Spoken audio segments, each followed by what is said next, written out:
নমস্কার, শেয়ারবাজ থেকে আমি শাশ্বত মিত্র। আমার এডুকেশনাল চ্যানেলে আপনাদের সবাইকে স্বাগত। দিনটা শেষ পর্যন্ত শেষ হলো, এই যথেষ্ট।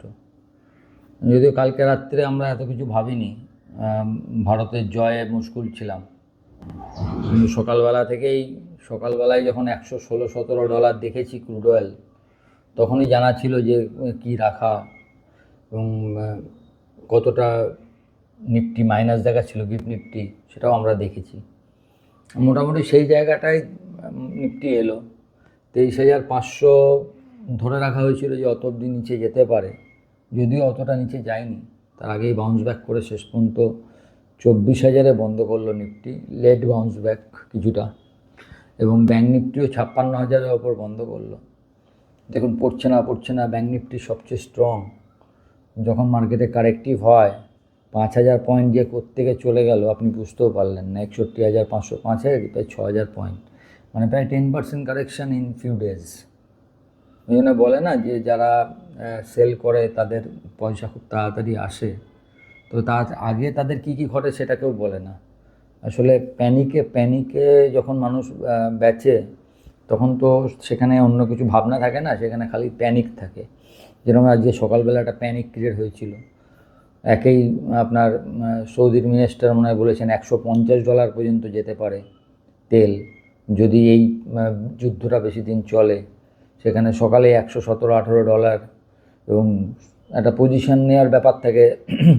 এতদিনের যে পজিশান কি হয় সাধারণত, কেন এতটা বাড়লো? ধরুন আপনি $89 ক্রুড আগের দিন শুক্রবার ছিল, তো পুরোটা যে জিওপলিটিক্যাল কারণে বেড়েছে তা কিন্তু নয়।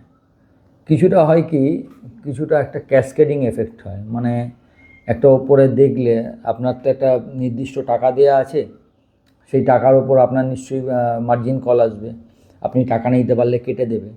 এরকম $100, $105, $107, $110, $15, $20, মানে ধারে কাছে যত জায়গা ছিল সব জায়গায় স্টপ লস কেটেছে এবং আরও ওপরে নিয়ে গেছে।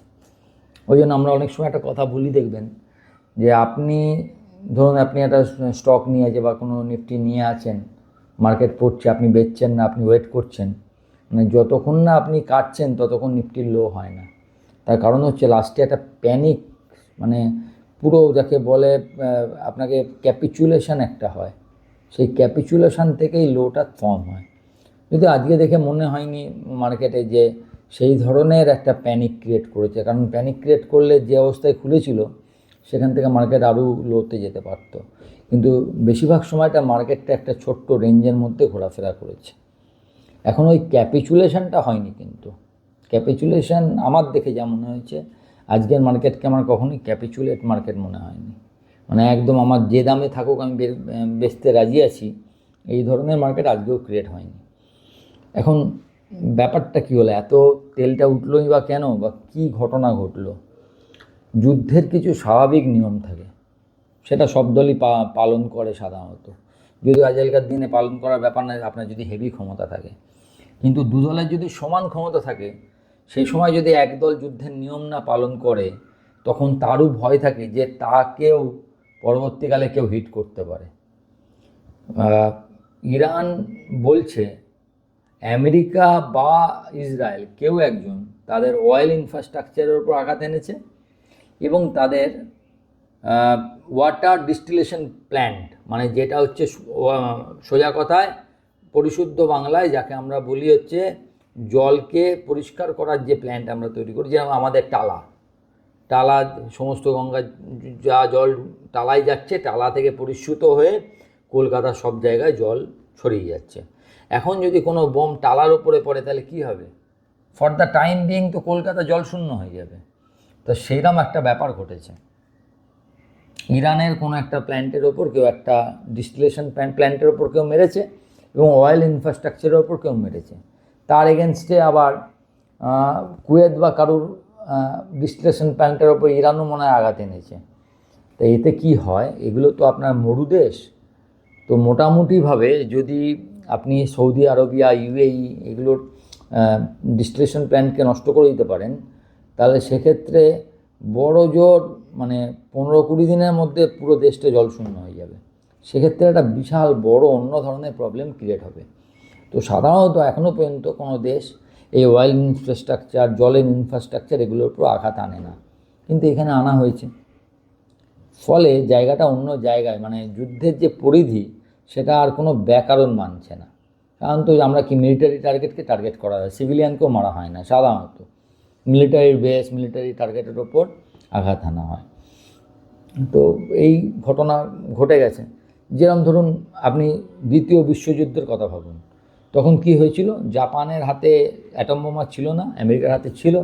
আমেরিকা দুটো মেরেছিল এবং তাতে কী হলো, জাপানের হাজার হাজার নাগরিক যখন মরে যাচ্ছে, জাপান বাধ্য হয়েছে স্যারেন্ডার করার জন্য। কিন্তু এখন সেই জায়গা নেই, মানে এখনও পর্যন্ত ইরান সেটাতে রাজি নয়, কমপ্লিট স্যারেন্ডারে ইরান রাজি নয়। এবং অনেক অ্যানালিস্ট যারা যুদ্ধ নিয়ে, মিডল ইস্ট নিয়ে বোঝেন, তাদের বলছেন যে এই যুদ্ধের মাধ্যমে ইরানের রেজিম চেঞ্জ করাও সম্ভব নয়, মানে যেটা হচ্ছে আমেরিকার প্রধান লক্ষ্য, যে ইরান থেকে আমেরিকার কোনো থ্রেট থাকবে না। এর মধ্যে ইরান আবার নিজেদের নতুন সুপ্রিম লিডার মোস্তফা খোমেনি, মানে মনে হয় আয়াতুল্লাহ খোমেনির ছেলেকে ঠিক করেছে। সুতরাং ইরান এখনও লড়াই ছাড়েনি, যুদ্ধ তার মানে আরও কিছুদিন চলবে। এখন চলার একটা জিনিস দেখছেন আপনি, আপনারা যদি খবর ফলো করেন দেখবেন, বলছি ইরাক অনেকটা তেল উৎপাদন করে, ইরাক তেলের থেকে বেশি গ্যাস, ইরাক আপনার কাতার এগুলো গ্যাস প্রচুর উৎপাদন করে। তা বলছে আমাদের 70% গ্যাস উৎপাদন বন্ধ রাখতে হতে পারে, যদি অলরেডি আমরা বন্ধ করেছি এবং যুদ্ধ না থামলে এটা বন্ধ রাখতেও হতে পারে। এবং তেল তোলাও প্রচুর পরিমাণ কমিয়ে দিয়েছে। এইগুলো মার্কেটে একটা সাময়িক একটা অনিশ্চয়তার ক্রিয়েট করেছিল। যদিও আপনি জানেন যে এবার আপনাকে বিশ্ব মানচিত্রটা দেখতে হবে। আমেরিকা এবং রাশিয়া এই দুটো দেশের তেল তো সব দেশেরই লাগছে, একমাত্র আমেরিকা এবং রাশিয়া নিজেরই তেলে স্বয়ংসম্পূর্ণ, কারোর থেকে তেল কিনতে হয় না। কিন্তু বাকি বিশ্ব, ধরুন আমরা, চীন, আমরা সবাই কী করি, তেলটা কিনি। তাহলে আমাদের তেল, আমরা 10 কি 15% তেল আমাদের নিজেদের আছে, 85% আমাদের তেলটা আমদানি করতে হয়। তাহলে আমাদের যদি এখন আমদানি ঘাটতি হয়ে যায়, তাহলে একটা পুরো ইকোনমিটা ঠাপ মেরে যাবে, একদম দাঁড়িয়ে যাবে। তো সেটার জন্য কি হচ্ছে, এই যে দামটা বেড়ে গেল, এতে কি হবে?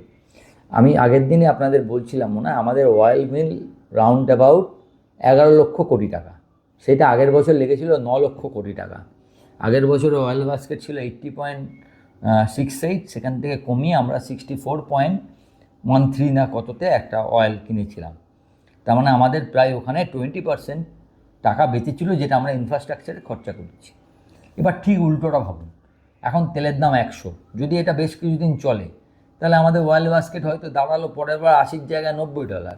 তার মানে কি, আমাদের 12% টাকা বেশি দিতে হলো। একটা কথা ছিল এখানে, আপনার এক ইকোনমি ঠিক থাকতো, বেশি কিসে দিতে হবে, বাই ডলার টার্মসে দিতে হবে।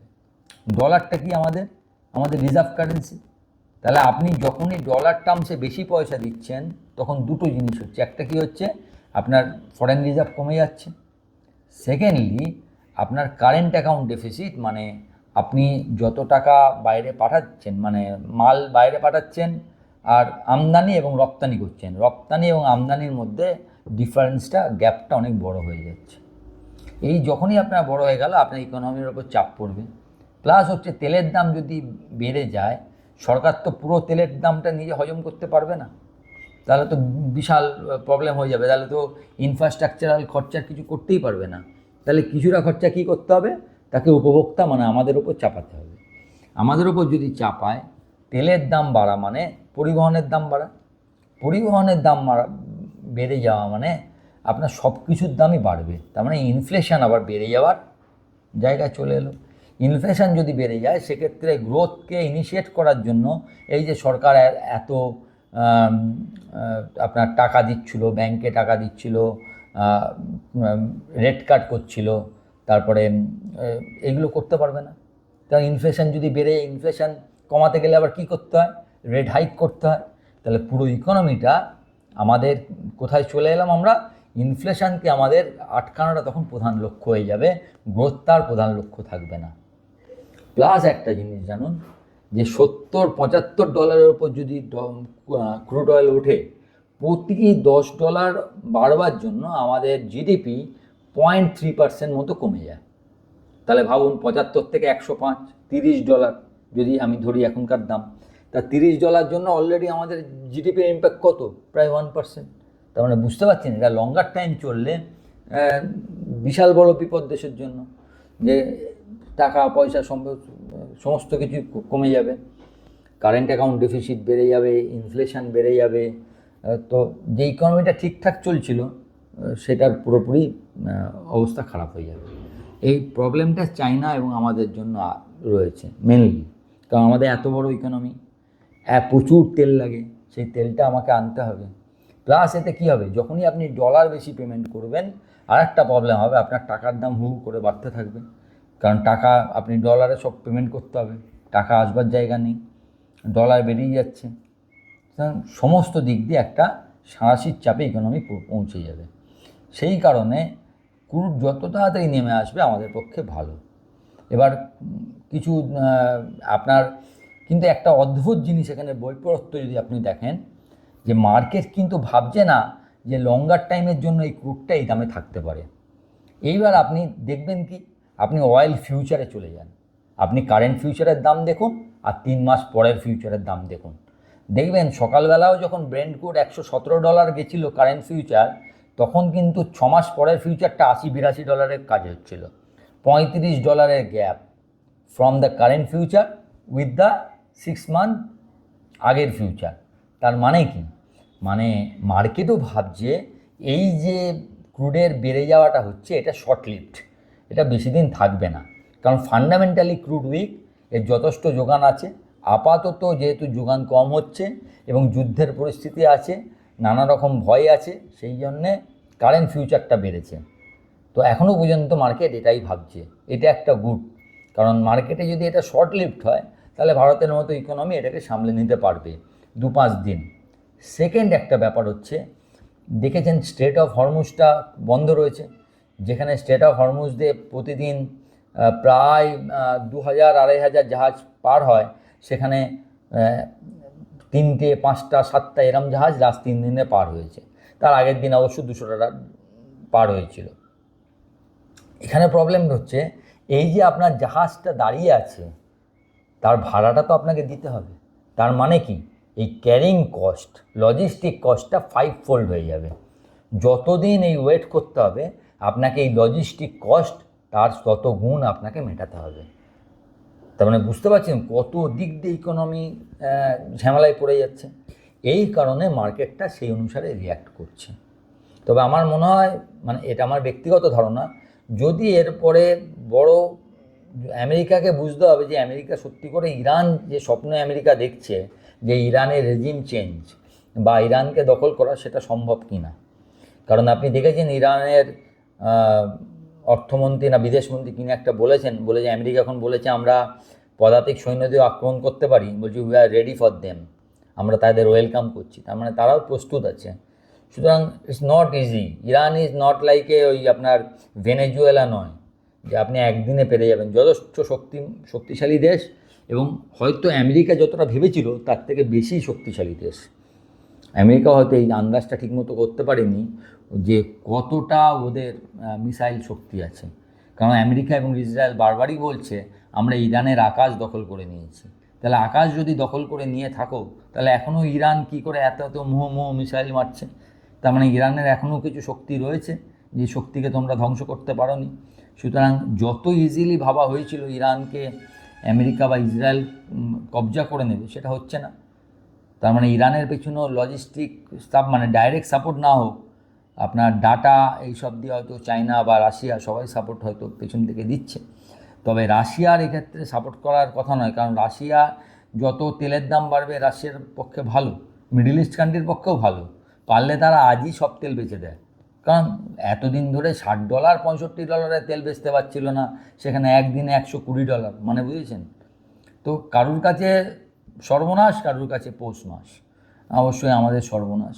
এই মুহূর্তে আপনার করার কিছু নেই, কারণ আপনি জানেন না কোথায় যুদ্ধ থামবে, তার উপর আগে থেকেই সব বলে লাভ নেই।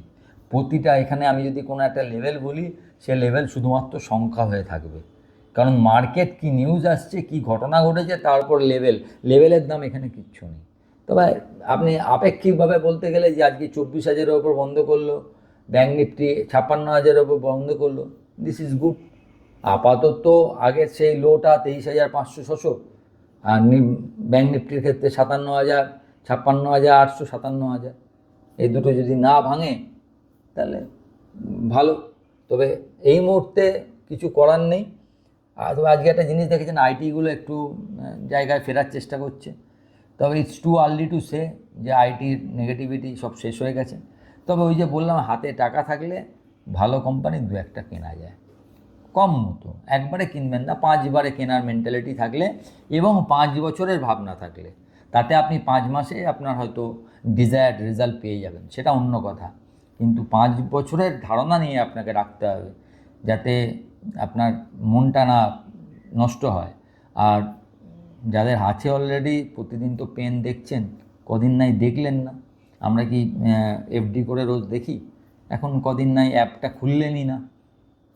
পড়ে তো সবারই আছে, আপনারও আছে, আমারও আছে, প্রত্যেকের পড়ে আছে। ফর দ্য টাইমিং, এই সময় মার্কেটে প্রতি 2-4 বছর অন্তরই মার্কেটে যায়, আবার ফিরে আসে, এবং প্রতিটা যুদ্ধের পর দেখা গেছে মার্কেট নতুন হাই করেছে, এই যুদ্ধের পরেও করবে। কিন্তু তার জন্য যে ধৈর্যের দরকার, সেই ধৈর্যটা আপনাদের দেখাতে হবে। ভয় পাবেন না, প্যানিক করবেন না। ভালো দামে খুব ভালো স্টক যদি হেভি নিচে চলে আসে, এতদিন এসবিআই কিনতে পারছিলেন না, কোনো কারণে এসবিআই অনেক নিচে পড়ে গেল একটা প্যানিকে, 2-3% পড়া নয়, প্যানিক সেল যাকে বলে, ক্যাপিচুলেশন যাকে বলে, সেখানে আপনার কাছে 5-10 হাজার টাকা আছে, আপনি 5টা এসবিআই কিনে রাখলেন। সেই ভাবনার থেকে আপনাকে করতে হবে। ভালো থাকবেন। ভিডিওটা ভালো লাগলে একটু লাইক, শেয়ার, এবং যারা প্রথমবার দেখছেন সাবস্ক্রাইব করবেন এবং আমার টেলিগ্রাম চ্যানেলের সঙ্গে যুক্ত থাকবেন। নমস্কার।